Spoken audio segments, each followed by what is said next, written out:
வணக்கம் மக்களே. Chennai ribbon building பக்கத்துல 12 நாட்களாக தூய்மை பணியாளர்கள் போராட்டம் நடத்துறாங்க. இன்னிய வரைக்கும் தீர்வு கிடைக்கவே இல்லை. பல கட்டமாக பேச்சுவார்த்தை நடத்தியும் தோல்வியில முடிஞ்சிருக்கு. அப்படி என்ன தூய்மை பணியாளர்கள் கேட்கறாங்க அப்படின்னு பார்த்தா 3 கோரிக்கை வைக்கிறாங்க. தங்களுடைய பணியை தனியார் வசம் ஒப்படைக்க கூடாது, கடந்த 10 ஆண்டுக்கு மேல பணிபுரியும் தங்களை நிரந்தரம் செய்ய வேண்டும், தங்களின் சம்பளத்தை குறைக்க கூடாது. இவ்வளவுதான் அவங்க கேட்கிற விஷயமே. இந்த 3 விஷயம் நீங்க பண்ணி கொடுங்க அப்படின்றாங்க. நிஜமா அவங்க கேட்கக்கூடிய கோரிக்கை கரெக்டா தான் இருக்கு. ஆனா இன்னி வரைக்கும் அரசு சார்பில் இருந்து ஒரு தீர்வு கிடைக்கவே இல்லை. இதுக்கு சரியான முறையில போராடக்கூடிய இவங்களை அடிச்சு துன்புறுத்தி போலீஸை வச்சு அராஜகம் பண்ணி இன்னைக்கு பல பேரை கைது பண்ணிருக்காங்க. சோ இதெல்லாம் ரொம்ப கேவலமா இருக்கு. இன்னைக்கு இருக்கக்கூடிய நம்ம முதலமைச்சர் மு.க.ஸ்டாலின் அவர்கள் எதிர்கட்சி தலைவராக இருக்க சொல்ல, நான் ஆட்சிக்கு வந்ததுக்கு அப்புறம் தூய்மை பணியாளர்களை நிரந்தரம் செய்வோம் அப்படின்னு சொன்னாங்க. இன்னி வரைக்கும் ஒப்பந்த முறையில தான் வேலை செய்யறாங்க. 30 நாள் வேலை செய்யறாங்க.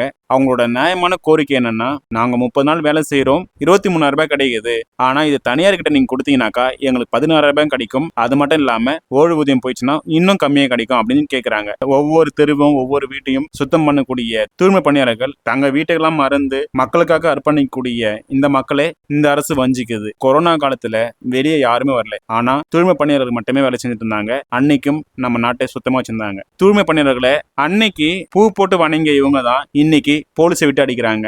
எதிர்கட்சியா இருந்தா எல்லார் மேலேயுமே எல்லாருக்கும் அக்கறை வருது. ஆனா ஆளுங்கட்சி வந்தாக்கா அவங்களும் அதே தப்பு தான் பண்றாங்க. சோ தொடர்ந்து 12 நாளா போராடக்கூடிய தூய்மை பணியாளர்களுக்கு உங்கள் ஆதரவு இருக்கா என்பதை கமெண்ட் பாக்ஸ்ல கமெண்ட் பண்ணுங்க. நன்றி.